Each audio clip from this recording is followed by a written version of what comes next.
Hi everyone! Good afternoon! I'm back! This is Sam Brusas and welcome back to my YouTube channel. Oh my gosh! This is it guys, pag-uusapan natin ngayon. Mama J, dismayado nga ba sa mga ilang kandidata kung paano rumapa dito sa Miss Universe Philippines? Kung bakit? Yan ang tatalakayin natin ngayon. But before anything else, hello Philippines and hello beautiful people! Mabuhay! Kamusta kayong lahat? Sana lahat po kayo ay okay at safe ngayong araw na ito. At syempre sa lahat naman ng mga bago nating subscribers dyan, hello po sa inyo lahat. Maraming salamat guys sa pag-subscribe ninyo. Syempre dito sa channel ko at syempre sa lahat naman ng makamamasam dyan na laging sumusuporta dito. Araw-araw, lagi-lagi, maraming salamat guys sa inyo lahat. Syempre, bago ako tsumika ng bonggang-bongga, gusto ko muna mag-shoutout sa mga ilang kaibigan natin na laging nakatutok dito sa atin. Syempre, unahin ko na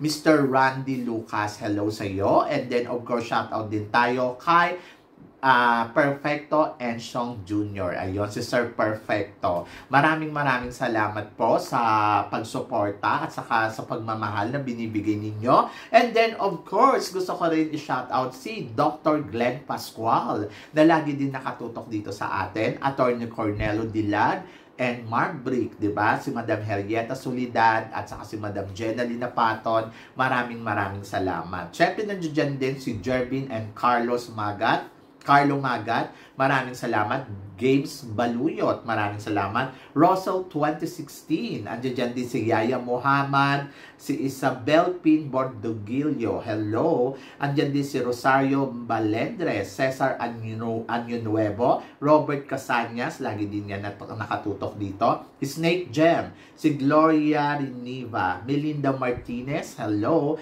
And then si Louis Paden, maraming salamat. Barbet Elizalde, yan nakatutok dito sa atin.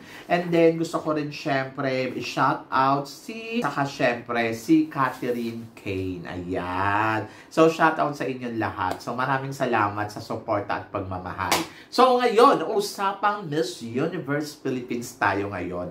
Ayun nga. So, alam naman natin yung mga kandidata dito sa Miss Universe Philippines. Nagkaroon sila ng event dito sa Aqua Boracay kung saan dito natin nakita na sila yan yung rampa ng mga kandidata, di ba? Talagang masasabi mo, oh my gosh, dito nagkaalaman talaga kung paano talaga sila kumilos. Syempre, may mga talagang agresibo, meron din naman yung parang sinasabi ng iba, ano ba yan? Kulang sa energy, mga ganon.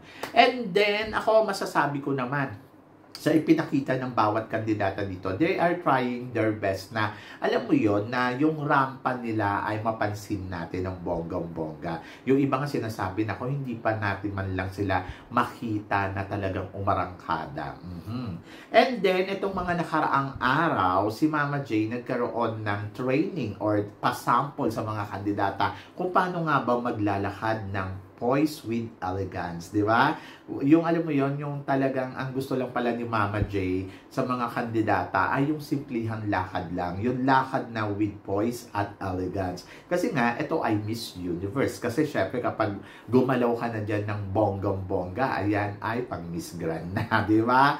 Pero si Mama J nagbigay ng tips para sa mga kandidata. Pero hindi ibig sabihin nun ay dismayado siya sa mga lakad ng mga ibang girls dito. So wala naman siyang sinasabi na dismayado siya sa paglalakad ng mga girls. And then wala naman siya sinasabi na ayaw niya to, ayaw niya ng ganito. Ang sinasabi niya hanggat maaari ay just walk with poise and elegance, di ba? So nakikita pa rin dun sa girl yung poise at nakikita sa girl yung confidence, the way kung paano niya i-present yung sarili niya.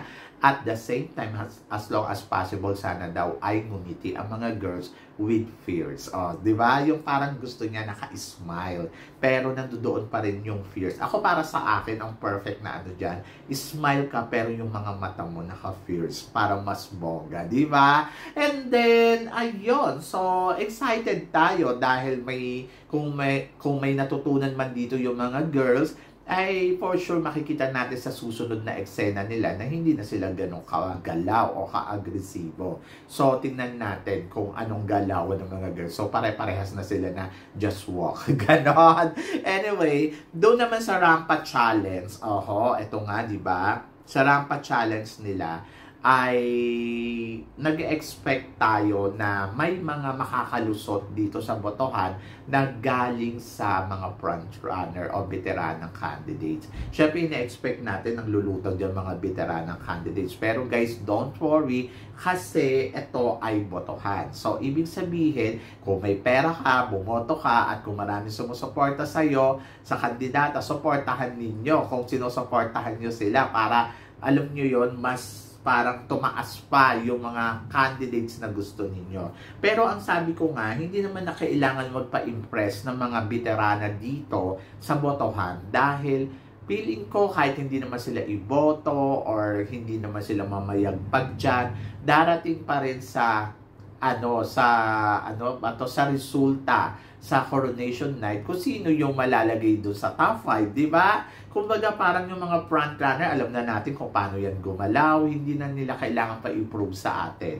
And then I think tama to, nabigyan din ng chance yung mga baguhan and then para ma-boost yung confidence nila, di ba? At matuwa sila dahil nakikita nila, oh my gosh, pasok ako sa runway show, di ba? So, sa runway showcase, top 5 ng Pina Miss Universe Philippines, si Ipugao ang unang pumasok sa top 5. Si Ipugao, si Valerie Claire West. And then, sumunod naman si Pampanga. O, di ba? Si Pampanga, alam naman natin na talagang kaya nito pagdating sa botohan na makalusot. And then, si San Fernando Cebu. Di ba? Hindi natin napapansin to, pero at least napansin na rin siya. At saka syempre si San Jose, Batangas. And then, nandiyan din si Surigao. So, yun. So, natutuwa ako kasi syempre, kung papansinin mo, wala dito yung mga frontrunner na ikinagulat naman nun lahat.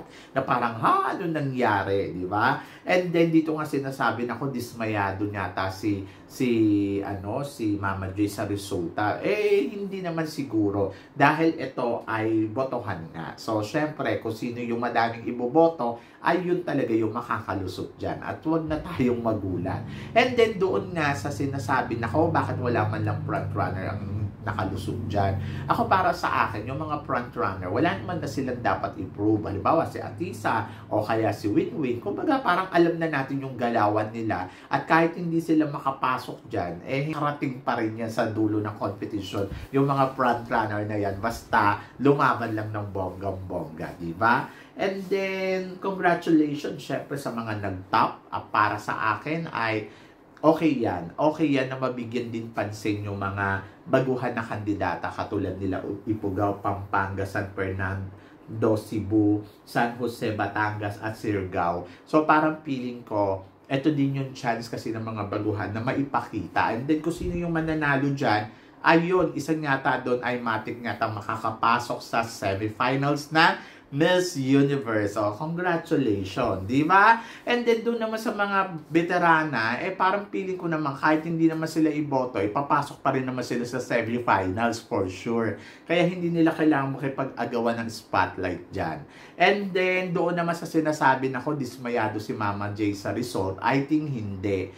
I think si Mama J ay naiintindihan niya yung mechanic ng games and then parang feeling ko doon naman sa may Aqua Boracay, doon kasi sabing ganun, ako may kumandal, may mga ganito, may mga gato, kaya daw si Mama J ay dismayado. Parang feeling ko hindi rin siya dismayado sa mga pakandal-kandal ng mga kandidata o kung ano man yung eksenang ginagawa. Pero ayun nga, nagkaroon lang siya ng example sa mga kandidata kung paano nila ipe-present na mas elegante tignan, mas poise, at saka mas palaban. Kumbaga, wag natin bigyan ng issue. Wala naman kasing issue kasi wala naman siya sinasabi na dismayado siya. Kumbaga, nandoon na tinitrain niya na yan dito para at least, di ba, alam ng mga kandidata kung anong galawan na ibibigay nila pagdating ng coronation night. And then, natutuwa ako kasi syempre, nagkaroon ng chance na makita ng mga kandidata ano nga ba yung tamang galawan na igagalaw ko dito, di ba? So, ayun lang yon. Kaya wag natin siyang masyadong isipin o bigyang panahon, na gawing negatibo, wag natin siyang masyadong isipin at bigyang negatibo kung ano yung mga nakikita natin sa social media hanggat wala naman silang sinasabi. So better na kahit ikaw kung naniniwala ka sa kandidata mo na tama yung galawan niya, tama yung ipinapakita niya, wala ka naman dapat ikaw worry. And then as long na naniniwala ka na kaya pumasok ng kandidata mo sa semifinals ng Miss Universe.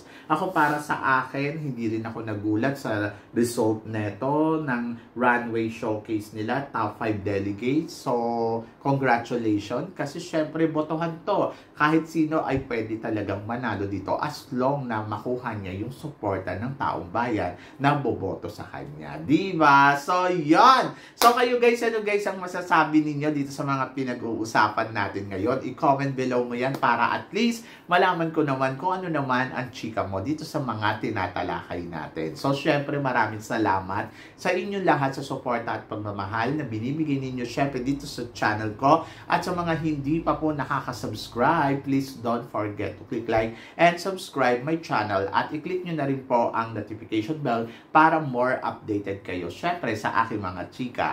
Sabi ng ganon, always keep smiling and laban lang. So guys, hanggang dito na lang. Hanggang sa muli nating chikahan. See you tomorrow. Thank you guys.